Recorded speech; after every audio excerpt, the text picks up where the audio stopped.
Hello दोस्तों, फिर से स्वागत है आपका नए वीडियो के साथ। एक गांव में एक सम्राट आने वाला था। सम्राट के दरबारी ये खबर लेकर गांव में पहुंचे और उनसे कहा कि सम्राट आने वाला है, सारी तैयारियां अच्छे से कर लेना।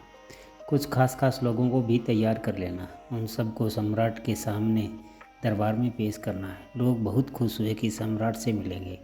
उस गांव में एक फ़कीर भी रहता था। लोग उसे बहुत मानते थे। मानते क्या, पूछते थे। उसे लोगों ने कहा कि हमारा फ़कीर भी जाएगा। फ़कीर ने बहुत कहा, मुझे इस दुनियादारी की बातों से क्या लेना देना। ना मुझे यहाँ के तौर तरीके मालूम है, ना शिष्टाचार मालूम। मेरे तो अपनी एक अलग ही दुनिया है। पर लोग मानने को तैयार नहीं थे। आपको तो जाना ही पड़ेगा, बल्कि आपको तो हमारा प्रतिनिधि बनकर खड़ा होना होगा। हम आपको सिखाएंगे सारे उत्तर, बताएंगे। सम्राट जो भी पूछ सकता है वो उत्तर आपको पहले से ही तैयार कर देंगे, पर आपको जाना पड़ेगा। फ़कीर के पास जब कोई चारा नहीं था हाँ करने के अलावा, सो उसने हाँ कर दी।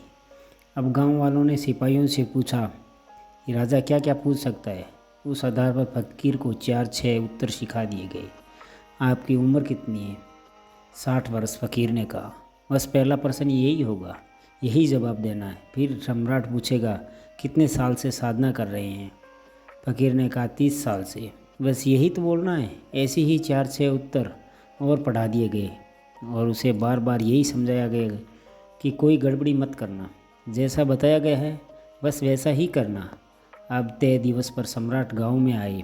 फ़कीर उनका प्रतिनिधि था, तो सम्राट ने सबसे पहले उसी से पूछा, कितने वर्ष हो गए आपको फ़कीर हुए? जी 60 वर्ष, फ़कीर ने उत्तर दिया, क्योंकि पहले प्रश्न का उत्तर तो पहले से ही तय था। सम्राट ने उसे ध्यान से देखा और कहा, 60 वर्ष से? तब तो आपकी उम्र काफ़ी हो गई होगी। फ़कीर ने कहा 30 वर्ष। सम्राट ने कहा, असंभव, यह तो हो ही नहीं सकता। 30 वर्ष आपकी उम्र है और 60 साल से आप साधना कर रहे हैं।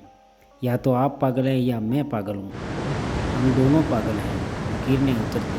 सम्राट ने क्रोध होकर के, क्या मतलब तुम्हारा? तुम मुझे पागल कहते हो? फ़कीर ने कहा, निश्चित रूप से, क्योंकि आप गलत सवाल पूछ रहे हैं और मुझे गलत जवाब देने पड़ रहे हैं, क्योंकि सारे उत्तर पहले से ही तैयार हैं। मुझे तो पहले से ही आपके सिपाहियों ने, गाँव वालों ने सिखा कर रखा है कि कुछ गड़बड़ मत करना, और मैं बिल्कुल गड़बड़ नहीं कर रहा हूँ। गड़बड़ आप कर रहे हैं प्रश्न पूछने में।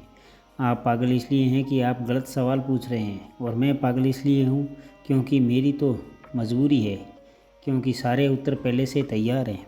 पर रजन, आपकी क्या मजबूरी है? दोस्तों, जीवन में ऐसा ही होता है। जब हम जैसे हैं वैसे ना रहकर दूसरों के हिसाब से चलते हैं या दूसरों की तरह बनना चाहते हैं, जैसे हो वैसे ही रहना। किसी को देखकर दबाव में आकर बदलने की कोशिश मत करना, क्योंकि हर किसी का अपना मूल स्वभाव होता है। इसलिए तो कहते हैं कि अपने आप की खोज करो, स्वयं को पहचानो। उस साधु के तो पता था कि मैं क्या हूँ, पर जब समाज ने अपने स्वार्थ के लिए उसे बदलना चाहा तो देखो अंत कैसा हुआ। अपनी मूल प्रवृत्ति को पहचानो, अपनी पसंद अपनी नापसंद को पहचानो। आप कहाँ सहज हैं, कहाँ असहज हैं, उसे पहचानो। आपके शौक़ क्या है वो पहचानो। कुल मिलाकर अपने अंदर की यात्रा करो, अपने भीतर उतरो। किसी और को देखकर उसके जैसे बनने का प्रयास कभी मत करो। वो 2-4 दिन का खेल होगा और आखिर में ना उससे आपको सुख मिलेगा और ना संतोष मिलेगा। याद रखना, इस जीवन में सभी की परीक्षाएं होती हैं और सभी के अपने अपने प्रश्न पत्र। आपके प्रश्नों के सारे उत्तर आप ही के भीतर मौजूद हैं। पर गड़बड़ पता है कहाँ होती है? जब हम दूसरों के उत्तर की नकल करते हैं।